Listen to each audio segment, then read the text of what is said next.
día está conectado con nosotros el ministro de Salud de la provincia de Buenos Aires, Nicolás Creplac, alguien que la verdad lo respeto mucho y al cual teníamos muchas ganas de entrevistar ya desde hace mucho tiempo. Nicolás, gracias por estar con nosotros en Punto Cero, gracias por atendernos en Crónica. ¿Cómo estás?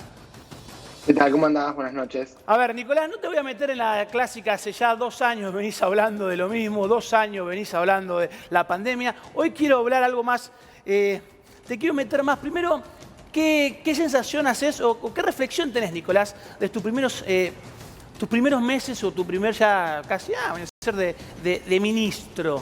Tus primeros meses como ministro. Sos una persona muy técnica. ¿Y cómo fue ese paso de salir de lo técnico en uno de los momentos quizás más difíciles del mundo, una pandemia, como viceministro, y de repente encontrarte siendo ministro y jugar con la política? Porque ya no es solamente coordino vacunas, coordino sistemas de salud, estás en la política, ya sos político, ya sos parte de la política. ¿Cómo estás viviendo ese cambio?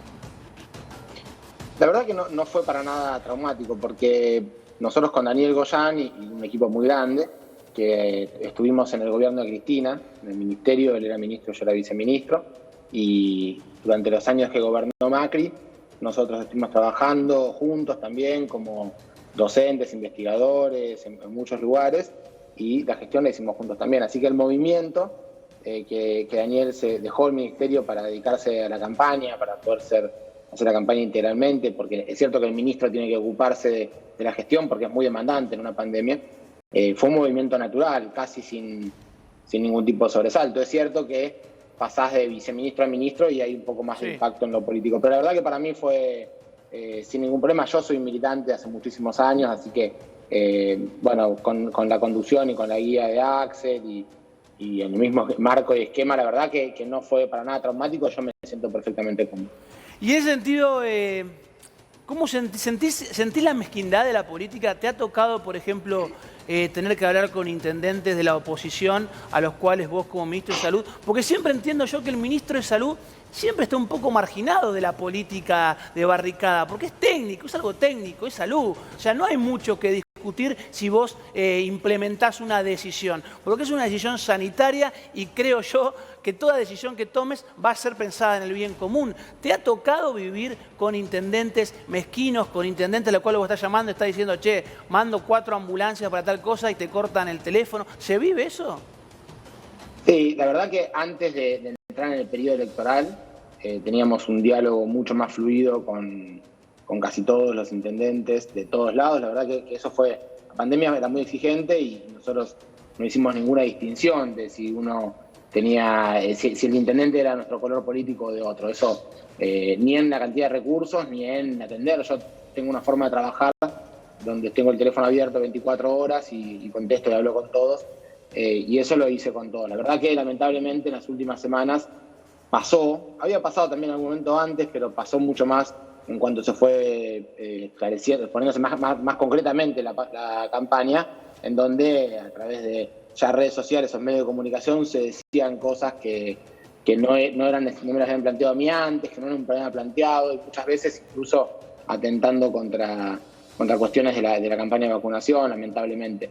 También es cierto, como decís vos, cuando nos encontramos entre los ministros, nosotros nos juntamos todos los meses personalmente y casi todas las semanas virtualmente, todos los ministros de las provincias, en lo que se llama COFESA, y ahí hablamos con los ministros de todas las jurisdicciones que son de otras fuerzas políticas y tenemos una relación no solamente laboral adecuada, sino que incluso construimos lazos para poder hacer que los sistemas de salud articulen. Uno no puede tener por una calle que separa una ciudad de otra o una jurisdicción de otra, hacer que la población no pueda intercambiar. Entonces, para todo eso es necesario que lo trabajemos bien. En salud se hace, se construye, pero con la pandemia, ahora lo que se estuvo viendo estos días, por ejemplo, de estas mentiras que se dijeron sobre la vacunación infantil, tienen un tono político. Ahí te freno, que estaría buenísimo quedarlo. ¿Vos sabés de dónde surge eso? ¿Quién sale? ¿De quién es la primera? ¿De qué parte de la oposición aparece? Porque si hay nombre y apellido me gustaría saberlo. Sí, yo la primera nota que leo sobre esto es Pablo Sigal en Clarín. Y eso después tiene mucha repercusión en redes sociales, tiene repercusión en medios de comunicación. Yo creo que se genera mucha incertidumbre y malestar en población genuinamente, que siente que quizás no es segura la medicación, que no es segura la vacunación. ¿Y no se lo puede denunciar? Digo, ustedes como ministros de salud, ¿no lo pueden denunciar? A mí, yo la verdad que no sé cómo se trabaja en ese sentido. A mí me parece que es peligroso, es riesgoso, yo lo digo, pero creo que también hay libertad de prensa. No me parece que sea un tema de la salud. Me parece que, porque además, en lo concreto, nadie dice que la vacuna es peligrosa, pero se deja entender y después se construye sobre eso cosas que dicen algunos dirigentes políticos. Hay dirigentes políticos del macrismo que cuestionan la vacunación. La verdad que nadie que se dedique a esto, ni a la salud pública, ni a la epidemiología, ni siquiera a los pediatras de la Sociedad de Pediatría, nadie lo cuestiona, pero se genera toda una especie de malestar o de mentiras o verdades a mitad de camino.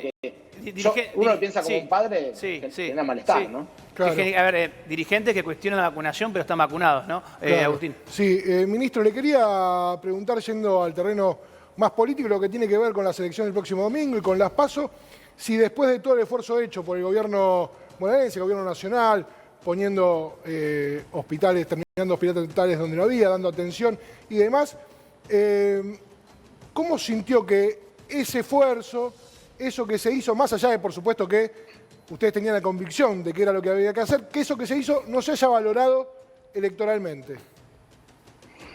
A mí me parece que es muy difícil pensar las cosas de manera lineal, ¿no? De manera lineal y causalista, ¿no? Yo creo que sí se valoró, que la sociedad lo valoró mucho, pero también la sociedad atravesó un momento de mucha angustia, de desazón, de tristeza. Hay una anécdota que es interesante analizar. Cuando termina la Segunda Guerra Mundial, Churchill, que fue el vencedor de la Segunda Guerra Mundial, tiene en el 45 una elección y pierde, como candidato concejal en distrito, y pierde. El tipo que había ganado la Guerra Mundial pierde en la primera elección posguerra, una elección de concejal. Y la verdad que esto pasa, es difícil entender en un momento de malestar, de angustia, de tanta tristeza, como sobre todo se veía mucho más marcado cuando fue las PASO, porque estábamos con más restricciones. Ahora de a poquito vamos recuperando la vida social y empieza a haber un poco más alegría en el pueblo. Más allá de lo económico, más allá de que alguna cosa puede haberse hecho bien o mal, yo creo que se valoró mucho la campaña de vacunación, mucho que le alcanzaron las camas a toda la población, el esfuerzo que se hizo en materia de cuidado. Pero así todo, cuando uno va a votar, vota por muchas cosas, entre ellas sensaciones, pensamientos. Seguramente el que tiene una idea muy clara sobre el valor de las políticas públicas vota apoyando lo que se hizo en salud. Creo que nadie vota diciendo que no había que haber cuidado. Y aún en eso también entra de vuelta la discusión, que es difícil también en lo mediático, cuando se separan las cosas. Uno dice, cerraron las escuelas. Claro, se cerraron las escuelas porque si no, no había forma de que alcancen las camas para todos y para todos, cosa que pasó en todo el mundo. Esas cosas que se meten como por ahí mentiras o verdades a medias, pueden generar a alguien un malestar. Pero yo creo que en términos electorales sí fue valorado esto, pero que es muy difícil una elección, le pasó a todos los países del mundo prácticamente, en contexto de pandemia. Quizás ahora cambie un poco y quizás no, y tampoco hay que volverse loco, porque nuestro trabajo es gestionar para que el pueblo esté mejor, particularmente lo nuestro, para que la salud del pueblo esté mejor, y todavía nos quedan 2 años más para eso. Nicolás, otra de las cuestiones que entró en la campaña política, si se quiere, es alguna noticia muy importante en los últimos días, tiene que ver con la inflación, tiene que ver con los precios y puntualmente con los precios de los medicamentos. Hubo una reunión la semana pasada en donde se habló de un principio de acuerdo, pero también al otro día se conocieron algunos aumentos de los laboratorios. ¿Cómo está la situación esa y cómo la ves vos, sobre todo teniendo en cuenta la situación sanitaria y teniendo en cuenta lo que decíamos hace un rato, que con la salud no se jode, la salud no puede ser un negocio?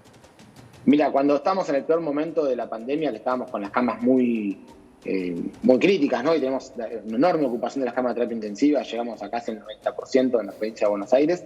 Se usa para los pacientes respirados, se utiliza una medicación para tener al paciente en el respirador, ¿no? Sí. Esa medicación empezó a escasear.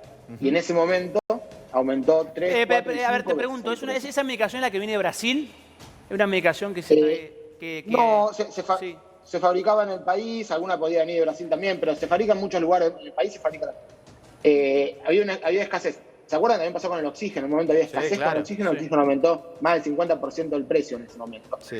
Y eso es una locura, porque nosotros en la provincia hicimos una cosa que fue buena, hicimos una compra centralizada de esta medicación y distribuimos en municipios, incluso en clínicas privadas, porque si no, no podían pagarlo, porque el costo de atender a un paciente iba a ser más caro de cobrar en la obra social. Y con el oxígeno también pusimos planta productora de oxígeno público. Pero si uno no interviene, si el Estado no interviene a regular el precio, en este caso lo que hicimos nosotros fue importar una gran cantidad de medicamentos y intervenir en el mercado. Si uno no hace eso, faltaba acceso, imaginémonos que se nos iba a morir la gente que estaba en terapia intensiva. Entonces es indispensable que el Estado intervenga en la regulación de los precios de los medicamentos, que hasta el 15 se hacía. Después, durante los 4 años del macrismo, la Secretaría de Comercio dejó de hacerlo. Está muy bien que el Secretario de Comercio se siente a intervenir en esa función. ¿Crees que hay abuso de las prepagas? De las que conocemos, abusos en los precios, abusos en el sistema de la prestación de servicio. Los aumentos. En los aumentos, no solo en los aumentos, digo, en que hay una especie, a veces uno siente de vía libre de que uno paga una cuota totalmente muy cara y cuando va a la clínica directamente no te atienden y como que hacen lo que quieren. Hay una sensación de que la prepaga, no la obra social, sino la prepaga hace lo que quiere. Está regulada por ley, no pueden aumentar los precios sin que lo apruebe la Secretaría de Comercio, bueno, la Superintendencia de Servicios de Salud, quiero decir, en este caso. Y la verdad que es cierto que en Argentina pasa una cosa que es fea y que la verdad que tenemos que luchar contra eso, que hay un derecho a la salud distinto según donde uno viva, según qué prepaga tenga o qué obra social o si está en el Estado. Y la verdad que eso no debería pasar. Uno tendría que tener un derecho a tener la misma atención de la misma calidad en todos lados y que quizás la diferencia, si uno paga una prepaga o una obra social, pueda ser menor sobre cuestiones cosméticas y no sobre las cuestiones de fondo. El famoso cuando vas a la clínica y dicen, ¿qué plan tenés? Y vos le decís tal, no, bueno, andá al lado del baño, bueno, sentate al lado del baño. Bueno, pero si fuera solamente una cuestión de comodidad, de última se dan las mismas prestaciones, pero puede ser algo estético, bueno, hasta sería, qué sé yo, discutible, pero es otra cosa. El problema es que muchas veces hay una ciudad en donde la clínica no atiende si uno no tiene determinada cobertura.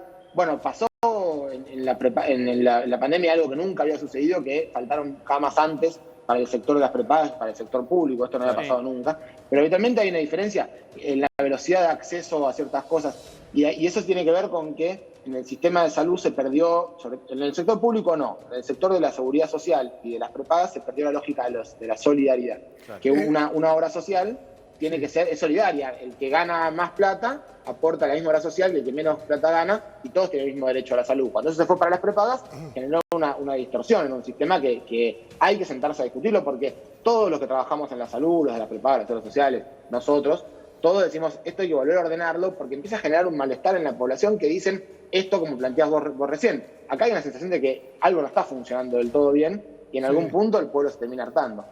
Nicolás, y con respecto a eso, vos decías hace un rato, bueno, si no se cambia el resultado de las PASO a las generales, no hay que volverse loco porque tenemos 2 años más de gestión por delante, nosotros gestionamos para que la gente esté bien, pero uno piensa en las discusiones que se podrán dar o no se podrán dar y en la factibilidad de llevar adelante esas discusiones de manera favorable a los intereses o a la mirada que tiene el gobierno, dependen un poco, o dependen en todo, de los resultados electorales. ¿Pensás que algunas ideas como esta de rediscutir el sistema de salud, reordenar el sistema de salud, están en riesgo con los resultados de las PASO? Yo creo que si la elección va muy mal, vamos a tener dificultades para poder sancionar leyes que ayuden a estas cosas. Ahí necesitamos tener leyes que nos permitan tener, por ejemplo, mejor presencia de trabajadores y trabajadoras de la salud en todos los territorios. Entonces, para eso tenemos que tener ciertas regularizaciones de los criterios de las carreras profesionales, sobre la investigación, sobre los medicamentos, sobre el acceso a las tecnologías, o bueno, muchísimas discusiones que tienen que haber marcos legales fuertes, a nivel nacional y a nivel provincial también. Quizás si no tenemos los números, esas discusiones sean mucho más difíciles de dar y haya que buscar otras alternativas. Pero lo que yo también quiero decir es, igual se gestiona, igual haremos todo lo necesario para mejorar las condiciones. Si nos va peor en el electoral, tardaremos más tiempo, pero la verdad que nuestra predisposición para poder llevar adelante lo que pensamos en materia sanitaria no puede ser que dependa de 1 o 2 diputados. Nicolás, primero agradecerte, felicitarte por la gestión que has tenido en la provincia de Buenos Aires, más que nada por el sistema de vacunación que ha sido, la verdad, para mí, sin ningún tipo de problemas y ha salido perfecto. Obviamente han tenido los errores iniciales que ha tenido todo, pero te voy a pedir que cierres de una manera especial, no sé si te vas a animar o te vas a salir, pero te están mirando mucha gente, del conurbano bonaerense, de la provincia, te está mirando mucha gente en el país y me gustaría que le hables a ellos con el tema de la vacunación. Con el tema de el que está esperando la vacunación para su nene y tiene miedo y ve a alguien que dice, que le seas claro, que los escuche, que te están escuchando ahora y decirles, vacúnense. A ver, quiero ese mensaje. Dale, sí, es muy importante. La campaña de vacunación en todo el mundo es la diferencia entre poder dar un paso adelante y terminar con esta pandemia. Y en Argentina tenemos datos espectaculares de las vacunas.